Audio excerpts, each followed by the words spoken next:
Hello everyone, कैसे हैं आप सभी बच्चों। मैं वीरेंद्र कुमार टेलर आपका मेरे YouTube channel physics with Virendra Tailor में स्वागत करता हूं। बच्चों आज हम जो टॉपिक है एल सर्किट यानी ऑल्टरनेटिव वोल्टेज हम एक कोइल को देंगे भैया। और कोइल का क्या होगा, सेल्फ इंडक्शन होगा, इसलिए हम इसको एल सर्किट बोल दें क्योंकि एल यहाँ पर किसके लिए यूज आता है, सेल्फ इंडक्टेंस के लिए यूज आता है। तो आइए फटाफट से इसका सॉल्यूशन कर देते हैं। तो ये बच्चों ऑल्टरनेटिव सोर्स है। इस ऑल्टरनेटिव सोर्स के द्वारा कितना वोल्टेज दिया गया है, V naught sine omega T दिया गया है। इसके साथ आप कॉइल को कनेक्ट कर दीजिए। इसके साथ में हमें कॉइल को क्या कर देते हैं, कनेक्ट कर देते हैं। ये लो बच्चों, ये कॉइल आपके पास है, ये कॉइल को हमने कनेक्ट कर दिया है। और इस कॉइल का सेल्फ इंडक्टेंस कितना है, L है, ठीक है। और हमें ये पता है कि यदि यह इंडक्शन होगा इस वोल्टेज के कारण, क्योंकि ये V ऑलवेज क्या करता है, वेरी करता है। V वेरी करेगा, वोल्टेज वेरी करेगा, करंट वेरी करेगा, तो फ्लक्स में चेंजेस आएगा और इस कॉइल में क्या होगा, इंडक्शन होगा। इस कॉइल में इंडक्शन होगा, सेल्फ इंडक्शन होगा और हमने उसका self inductance capital L use ले लिया है भाई। यहाँ पर यदि सेल्फ इंडक्शन होगा तो यहाँ पर फेराडे का जो सेकंड लॉ था, उस सेकंड लॉ के रिजल्ट के रूप में आपको यहाँ इंडक्टिव या आपके पास इंड्यूस ईएमएफ भी क्या होगा, प्रोड्यूस होगा। यानी इंड्यूस जो ईएमएफ होगा जिसका फॉर्मूला क्या मैं मानता हूं, जो वी एल हो रहा है, और वी एल इक्वल टू क्या आएगा, माइनस एल, यहां लिख देते हैं भाई, ये क्या आएगा, V L equal to minus L D I upon D T. को तो बड़े डिटेल से पढ़ रखा, 6 चैप्टर में हमने इसको पढ़ भी रखा है। तो इंडक्शन के बाद में फेराडे के सेकंड लॉ से यहाँ पर जो अपने पास वोल्टेज आएगा उसको वी एल मान रखा है और क्या आएगा, L D I by D T आएगा। अब हम यहाँ फटाफट से किरचॉफ का second law, loop law apply कर देते हैं। तो एक लूप लॉ है क्लोज सर्किट के लिए, यहाँ टोटल वोल्टेज का अलजेब्रिक कितना रहेगा, 0 रहेगा। पहला वोल्टेज बच्चों V है, सेकंड वोल्टेज कौन सा, VL है, और ये कितना हो गया आपके पास, 0। तो V किसके इक्वल रहेगा बच्चों, VL के इक्वल रहेगा। V और VL, और VL क्या पढ़ रखा है बच्चों, LDI अपॉन DT पढ़ रखा है। बताओ बात समझ में आ रही नहीं आ रही अपने पास में, सॉल्व कर देते हैं बच्चों। यहाँ V क्या है बच्चों, V naught sine omega T, ये VL है बच्चों, मोड ले लेते हैं, मोड ले लेंगे तो प्लस आ जाएगा, और ये VL क्या है बच्चों, AL D I by D T है। अब क्या फाइंड करना है, करंट का वैल्यू अपने को फाइंड करना है। तो करंट का वैल्यू फाइंड करने के लिए देखें, इसको ऐसा लिख सकता हूं, L D I upon D T और V naught sine omega T. क्या कर दिया है भाई, ये पोर्शन बस इंटरचेंज कर दिए, इजीली सॉल्यूशन। अब आपको क्या चाहिए, आई चाहिए, तो इस पोर्शन को इधर ट्रांसफर कर दीजिए, यानी यहाँ डी आई इक्वल टू क्या आएगा, वी नॉट, और एल कहाँ चला जाएगा, डिवाइड में, और sign omega t and D T. देखो ये डी टी यहाँ पहुंचा दिया, ये एल को हमने इसके डिवाइड में पहुंचा दिया है।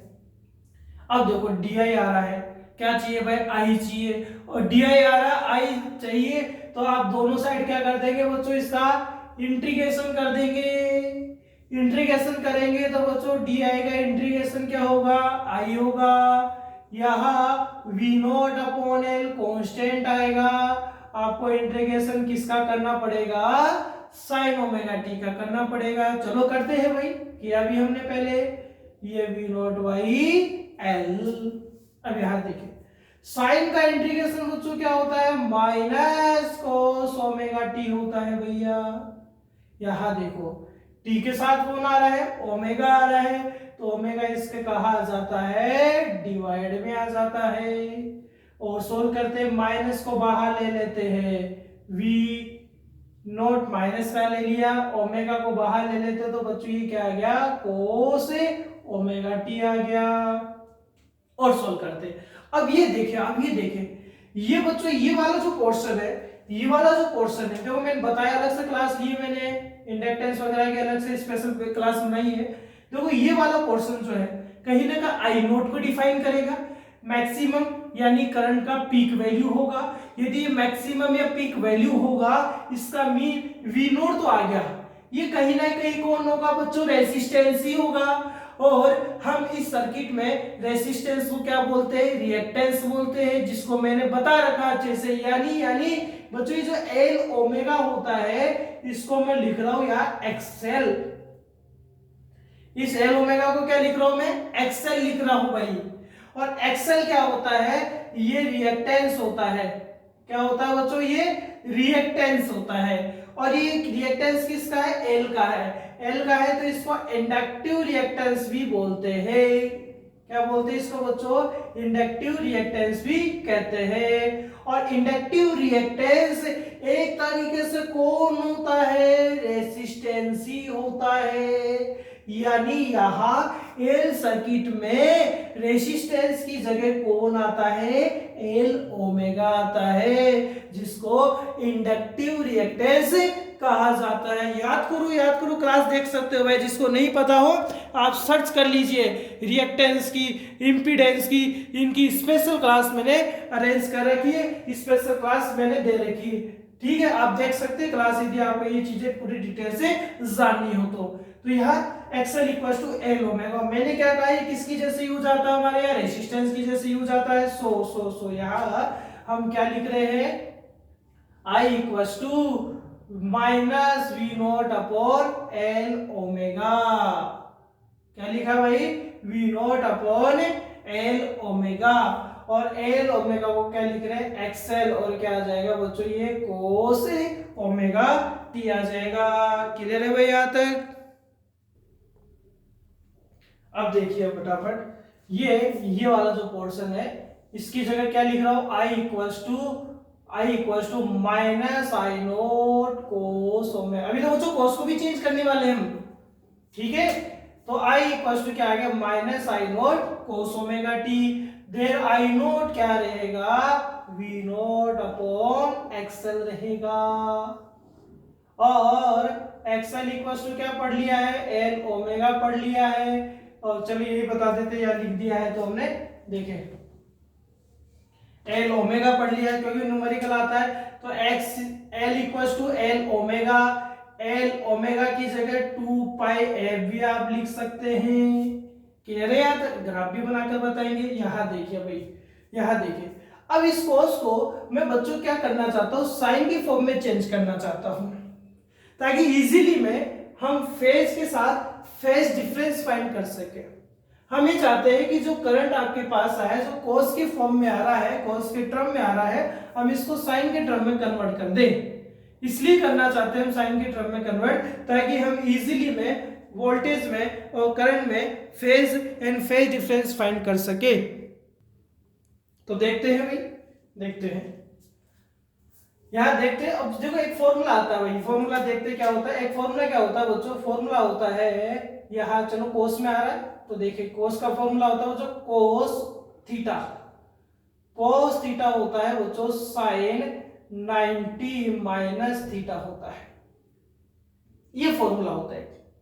तो यहाँ देखो कोस थीटा, थीटा की जगह ओमेगा टी आ रहा है, और साइन 90 को पाई बाय 2 लिख सकता हूं, या थीटा की जगह ओमेगा टी यूज ले सकते हैं। तो देखो साइन में चेंज हो सकता है, कोस साइन में कैसे चेंज हो सकता है, जब आप ये वाला फॉर्मूला अप्लाई कर दीजिए यहाँ, तो बताइए आई क्या आएगा बच्चों, minus I naught sine pi by 2 minus का बच्चों क्या आएगा, ओमेगा टी आएगा।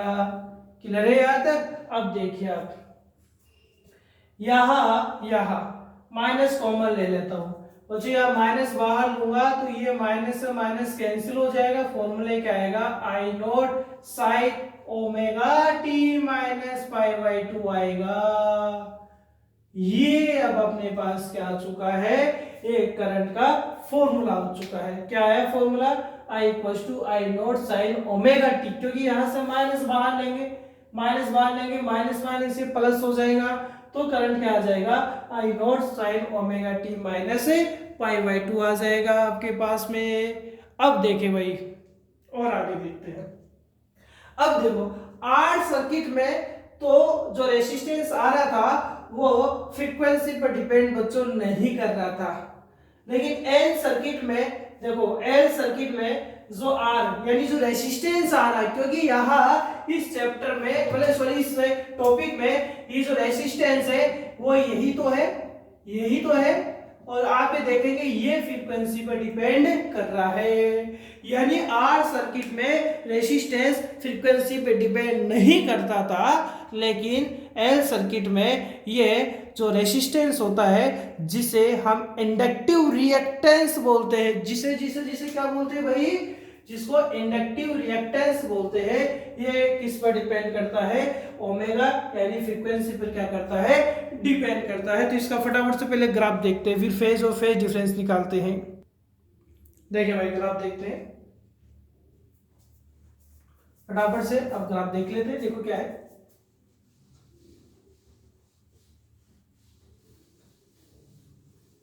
देखिए भाई अब यदि हम ग्राफ की बात कर रहे हैं तो ग्राफ के बाद में देखिए आप यहाँ आई, यहां देखते हैं एल ओमेगा क्या आ रहा है भाई, एक्सएल आ रहा है, ठीक है।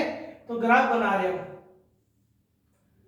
और ग्राफ किस से बना रहे हैं, एक्सएल में और ओमेगा में। ओमेगा की जगह एफ भी हो सकता है भाई, क्योंकि एल ओमेगा को क्या लिख सकता है, इसको एक्सएल यानी एल ओमेगा हो सकता है या एल ओमेगा यानी 2πf हो सकता है। और यहाँ हम देख रहे हैं कि एक्सएल जो है वो ओमेगा के या एक्सएल जो है वो फ्रीक्वेंसी के क्या है बच्चों, डायरेक्टली प्रोपोर्शनल है। देखिए एक्सएल प्रोपोर्शनल एफ, ये एक्सएल प्रोपोर्शनल क्या है अपने पास में ओमेगा है और डायरेक्टली प्रोपोर्शनल है। तो बच्चों यहाँ पर जो ग्राफ होगा वो क्या बन जाएगा, एक स्ट्रेट लाइन में बन जाएगा। तो ये एक्सएल का ओमेगा के साथ, एक्सएल का फ्रीक्वेंसी के साथ क्या है, ग्राफ है। अब हम इनका बच्चों phase difference, vector diagram, phasor diagram और पावर फाइंड करते हैं। तब तक मैं बोर्ड को साफ कर देता हूँ भाई, नोट करना हो तो नोट भी कर लेना बच्चों पहुंच करके। देखिए भाई फेज फाइंड करते हैं। फेज के लिए बच्चों एक बार वापस से फॉर्मूला लिख रहा हूँ। V क्या था, V naught sine omega T था। I क्या था, I naught sine omega T minus π/2 आ रहा था। फेज देखते हैं बच्चों, फेज। अब फेज V में फेज देखे आप, V में फेज कितना आ रहा है बच्चों, ओमेगा टी आ रहा है, ठीक है। और I में फेज जो आ रहा है वो कितना आ रहा है, ओमेगा टी माइनस π/2 आ रहा है। इसका मेन दोनों का फेज यहां सेम नहीं है। यदि दोनों का फेज सेम नहीं है तो यहाँ V और I होगा वो कभी भी साथ साथ मूव नहीं करेगा। अच्छा कौन आगे चलेगा, साथ साथ मूव नहीं करा तो कोई तो आगे चल रहा है और कोई उसके पीछे रह रहा है, कोई फॉरवर्ड है तो कोई बैकवर्ड आपके पास है। अब कौन फॉरवर्ड है कौन बैकवर्ड है तो अभी हम डिसाइड कर लेते हैं। आप देखेंगे किसका फेज ज्यादा दिख रहा है, देखिए तो यहाँ ये तो बच्चों फेज क्या ओमेगा टी है भाई, ये फेज तो क्या ओमेगा टी है और ये ओमेगा टी माइनस π/2 है। ये ओमेगा टी है, ये ओमेगा टी माइनस π/2 है। इसका मीन ये हुआ कि करंट जो है बच्चों, करंट जो है वो देखो ये ओमेगा टी लेकिन यहाँ माइनस आ रहा है, यानी जो करंट है वो इस वोल्टेज से π/2 फेज क्या चल रहा है, पीछे चल रहा है, क्योंकि साइन किसका आ रहा है, माइनस का। अब ओमेगा टी तो इसका भी, चलो ये अभी इक्वल हो गया, ठीक है। या माइनस π/2 नहीं होता तो इक्वल हो गया, ठीक है, इक्वल है ना, ओमेगा टी इक्वल है। लेकिन हम देखें क्या, यहाँ साइन क्या है, माइनस π/2 भाई। इसका मीन ओमेगा टी पीछे हो चुका है, सॉरी आई पीछे हो चुका है, ओमेगा टी से कितना एंगल पीछे हो चुका है, π/2 एंगल पीछे हो चुका है। इसका मीन ही हुआ कि वोल्टेज एल सर्किट में क्या करता है, आगे चलता है। कितना आगे चलता है, देखो यहाँ जैसे इस तरीके से बनाना चाहूं मैं, यहाँ देखिए इस तरीके से बनाना चाहिए। कैसे, कौन आगे चल रहा है भाई, वोल्टेज आगे चल रहा है, V नोट आगे चल रहा है। किससे आगे चलता है, I नोट से। तो कितना डिग्री आगे चल रहा है, तो कितना डिग्री आगे चल रहा है बच्चों, π/2 आगे चल रहा है। देख सकते, इसका मतलब ही हुआ कि V नोट जो है वो I नोट से π/2 एंगल क्या आगे है। देखो ये बेचारा पीछे चल रहा है, ये क्या चल रहा है, आगे चल रहा है, कितना, पाई बाई 2 आगे चल रहा है। यानी आप यदि फेज डिफरेंस फाइंड करें, फेज डिफरेंस, तो फेज डिफरेंस क्या होगा, देखिए पहले फेज वोल्टेज का फेज ले लेते हैं omega T minus pi by 2, solve करें omega T plus pi by 2, minus minus plus cancel out हो गया वही यहाँ, तो क्या है पाई बाई 2 आ गया। यानी आप किसमें से फाइंड कर रहे हैं भाई, किसमें से माइनस कर रहे हैं, वोल्टेज में से, और पाई बाई 2 आ रहा है, इसका मतलब हो गया कि वोल्टेज पाई बाई 2 एंगल क्या चल रहा है, आगे चल रहा है। वी नोट यानी वोल्टेज करंट से पाई बाई 2 एंगल क्या कर रहा है, आगे चल रहा है। अब इसको हम किस में बनाते हैं, वेक्टर डायग्राम में बनाते हैं भाई, हम इसको वेक्टर डायग्राम में रिप्रेजेंट करेंगे। आ जाइए फटाफट वेक्टर डायग्राम इसका, और फिर फेजर डायग्राम विद पावर, ठीक है।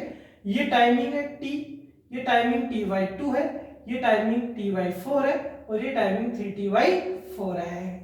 अब मैंने बता दिया बड़े अच्छे से बता दिया, ऐसे पता नहीं रहे तो बच्चों ये एंगल 2 पाई होता है, ये एंगल कितना होता है, तो ये पाई होता है, ये पाई/2 होता है, ये 3π/2 होता है। ऐसे भी नहीं पता रहे तो ये 360 डिग्री होता है, ये 180 डिग्री होता है, यहाँ पर 90 डिग्री होता है, या 270 डिग्री होता है, यहाँ 0 होता है। ग्राफ कौन सा ग्राफ है, वेक्टर डायग्राम ग्राफ, जो टाइम के मिड में या वोल्टेज का आई के साथ में बन रहा है, इसको बनाते हैं भैया, चलो बना दीजिए, ठीक है। अब सबसे पहले मैंने बार बार कहा है आपको, पहले भी कहा है कि आप वोल्टेज का ग्राफ बनाइए, किसका ग्राफ बनाइए, वोल्टेज का। वोल्टेज देखिए यहाँ देखिए, वोल्टेज का बनाइए, चलो वोल्टेज का बना देते हैं, किसका ग्राफ बना देते हैं, वोल्टेज का। देखिए वोल्टेज में क्या है, ओमेगा टी आ रहा है, यदि आप पहले 0 रखेंगे तो साइन 0 आ जाएगा, साइन 0 आएगा तो यहाँ वोल्टेज भी स्टार्टिंग में 0 हो गया, और वोल्टेज का वैल्यू भी कुछ ज्यादा रहेगा। यहाँ देखिए π/2, यहाँ π/2 रखेंगे तो मैक्सिमम आ जाएगा, मैक्सिमम आता है ये आ गया, और मैक्सिमम कितना आता है भाई, v0 आता है। फिर तो साइन में बार साइन में देख लो, पाई साइन में पाई वापस से 0 आ गया, ठीक है। फिर यहाँ 3π/2 270 रखेंगे v का, तो 270 रखेंगे तो माइनस का आ गया, ये लो ये माइनस का आ गया आपके पास में, ये माइनस का आ गया, तो ये है ये वैल्यू आपके पास में क्या है, ये माइनस का है, ठीक है। कितना है 2, ये कितना है भाई, माइनस का v0 है 270 पे, ठीक है। इसी तरीके से 360 आ गया, 360 पे अगेन साइन कितना हो जाता है, 0 हो जाता है। तो पहले आप इसको मैच कर दीजिए इस तरीके से, ठीक है, और ये इस तरीके से मैच करते हुए आगे बढ़ जाइए आप, ठीक है। ये लो ये ग्राफ इसका बन चुका v = v0 sin omega t। अब देखिए भाई करंट जो है वो π/2 में पीछे चल रहा है इससे, या आप ये कह सकते हैं कि करंट कौन है भाई, कोस है। कौन सा कोस है, माइनस कोस है। ये माइनस कोस ही तो था क्योंकि माइनस माइनस हटाया था। आप इसको ऐसे भी तो लिख सकते हैं ना, I = -I0 cos omega t। Minus हटाकर ही तो आपने बनाया था ना, इससे पहले देख सकते हैं आप। तो कोस का ग्राफ कहां से स्टार्ट होता है, 1 से, लेकिन माइनस है, तो सबसे पहले तो आपको ये पता होना चाहिए कि I0 का वैल्यू इससे कम होगा। तो ये बच्चों में मानता हूं ये वैल्यू I0 है, ये वैल्यू इससे कम क्या है, I0 है, ठीक है, इससे कम रहेगा। अब यहाँ देखिए 1 मिनट, ये चलता है क्या, हाँ ठीक है। अब यहाँ देखिए आप, ठीक है, अब वोल्टेज के पीछे करंट चल रहा है, वोल्टेज के पीछे करंट चल रहा है, पीछे ये बेचारा 0 से तो खुद ही चल रहा है, कौन, वोल्टेज, इसके पीछे, तो यहां से चलेगा करंट, यहां से करंट चलेगा। करंट में कौन आ रहा है, एक तरीके से देखो कोस आ रहा है, और कोस में यदि हम बात करें कि कोस में 0 कहां पर होता है बच्चों, कोस में 0 कहां होता है, π/2। देखो सबसे पहला एंगल, सबसे पहले ये π/2 आएगा, π/2 का 0 हो गया, cos π/2 का 0 हो गया। लेकिन ये 180 पर मैक्सिमम, जैसे मान लो यहाँ cos का वैल्यू आप रखें, सबसे पहले आ गया 0 पे वैल्यू बच्चों मैक्सिमम रहेगा, यानी रहेगा तो मैक्सिमम, लेकिन किसकी को होगा, -I0 के, ये -I0 आ गया। फिर आप रखेंगे यहाँ π/2, यहाँ cos π/2 आप रखेंगे, तो चलो π/2 रखेंगे तो π/2 बच्चों कितना होता है, 0 होता है, तो ये 0 आ गया। फिर आप कितना वैल्यू पुट करेंगे, यहाँ पाई वैल्यू पुट करेंगे, cos पाई बच्चों -1 होता, माइनस माइनस प्लस आ जाएगा, प्लस आ जाएगा, तो ये मैक्सिमम वैल्यू इसका यहाँ मान लेते हैं, यहाँ आ गया। फिर आप 3π/2 270 पर अगेन 0 हो जाता है, फिर आप 2 पाई रखेंगे, 2 पाई को +1 होता है, तो +1 होगा तो ये माइनस है, तो ये माइनस आ जाएगा, ये इसका इक्वल कर लो, ये लो। तो आप इनको मैच कर दीजिए ऐसे, आप इनको ऐसे मैच कर दीजिए, और ये ग्राफ किसका तैयार हो गया, आई इक्वल टू आई नोट कोस, या तो साइन वाला लिख दो, ये वाला क्या है साइन ओमेगा टी माइनस π/2 है। समझ में आया क्या है ग्राफ आपके पास में, अपने पास में सो ग्राफ बच्चों वो ये बता रहा है कि देखो करंट पीछे चल रहा है, वैल्यू भी कम रख रहा है, देखो वैल्यू भी कम रख रहा है भाई, और पीछे भी चल रहा है, और क्या कर रहा है, पीछे भी चल रहा है। किससे पीछे चल रहा है, वोल्टेज से, कितना डिग्री, π/2 पीछे चल रहा है। बात क्लियर है अपने पास में। नेक्स्ट हम बात करते हैं फेजर की, फटाफट आ जाइए फेजर में आ जाते हैं, फेजर डायग्राम देखते हैं, ठीक है। फेजर डायग्राम में फिर पावर और फाइंड करनी पड़ेगी, ठीक है। ये हटा देता हूं बच्चों, एक बार ये हटा देता हूं।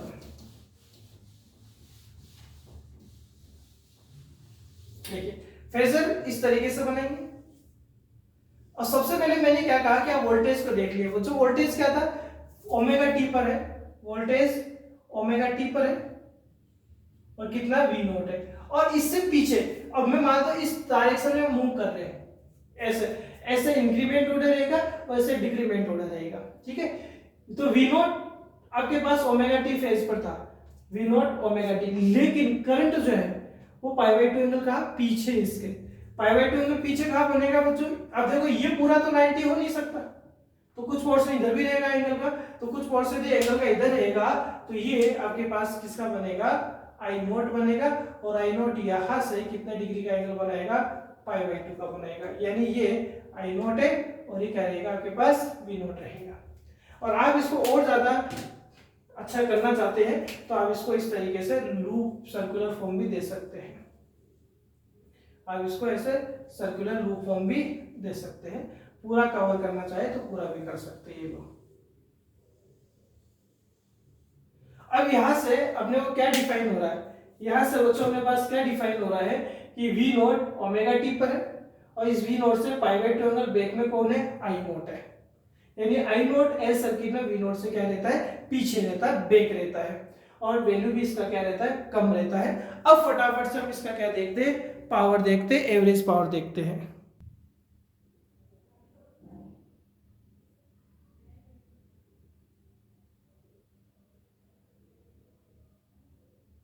चलो अब देखते हैं भाई, अब देखते हैं हम पावर। तो जो पावर क्या होता है, पावर होता है वी आई, ठीक है। अब वी आई यदि अपने पास होता है तो वी अपने कितना पढ़ा है, V naught sine omega t पढ़ा है वही, ठीक है। और आई एल सर्किट में कितना पढ़ा था, I naught sine omega T minus π/2 पढ़ा था, ये तो पढ़ रहे हैं। सेकंड और थर्ड से आप वैल्यू पुट कर दीजिए किसमें, फर्स्ट में, तो पावर क्या आएगा, V naught sine omega T I naught sine omega T minus π/2। अब हम देखते हैं, हम इसको अलग अलग सेपरेट लिख देते हैं भाई। देखिए तो ये बच्चों क्या आ रहा है, P इक्वल्स टू लिखा जा रहा है V naught I naught sine omega T minus π/2।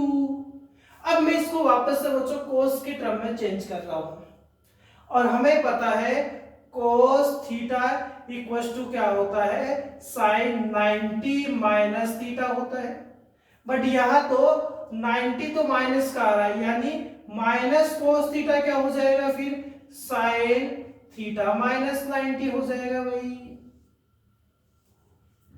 देखो अभी किया ना, पहले चेंज किया आपने, वापस से चेंज कर देते साइन को वापस से हम कोस में चेंज, साइन ओमेगा टी देखो नहीं आ रहा, कहाँ आ रहा है, ये आ रहा थीटा यानी ओमेगा टी है माइनस 90, और sine theta minus 90 minus cos theta होता है, थीटा कौन है लिए ओमेगा टी है, तो ये क्या आएगा अपने पास में, P इक्वल्स टू आएगा वी नोट आई नोट, यह साइन ओमेगा टी बच्चों और इसको क्या लिख सकता हूँ, इसको लिख सकता हूँ माइनस कोस ओमेगा टी। ठीक है, तो P कितना आ गया, P आ गया, आप 2 से ऊपर नीचे मल्टीप्लाई कर दीजिए। अब एक फॉर्मूला तैयार कर देता हूं मैं यहाँ, आप इसको 2 से ऊपर नीचे मल्टीप्लाई कर दीजिए, तो sine omega t and cos omega t. एक फॉर्मूला होता है, क्या होता है, sine 2 theta equals to 2 sine theta cos theta. तो देखो ये वाला टर्म देखिए आप, ये वाला टर्म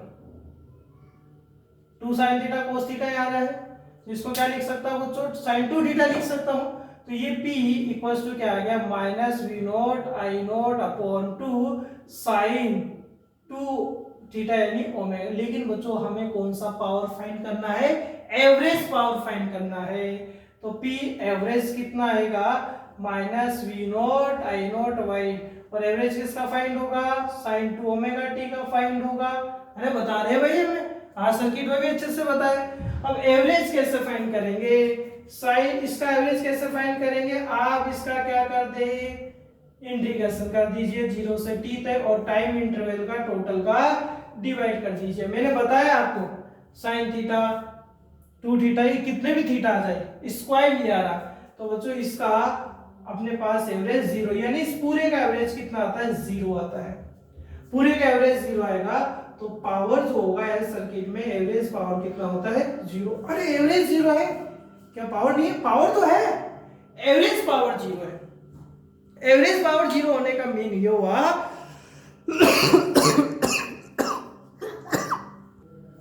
तो एवरेज 0। अच्छा इस एवरेज का मीन क्या है भाई, सर एवरेज 0 क्या पावर नहीं है कि पावर आती है, लेकिन इस पावर एवरेज का मीन क्या, फटाफट से देखते हैं भाई, इसको फटाफट से देखते हैं, फिर आज का टॉपिक खत्म करते हैं हम।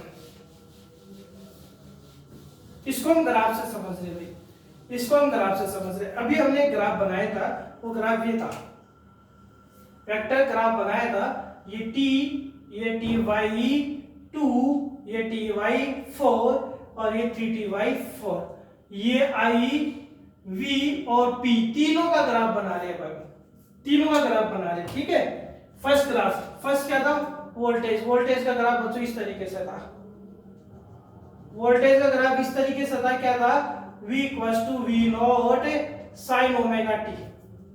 ठीक है, फिर ग्राफ किसका पढ़ा हमने, फिर ग्राफ पढ़ा था हमने करंट का तो करंट का ग्राफ बच्चों इस तरीके से था,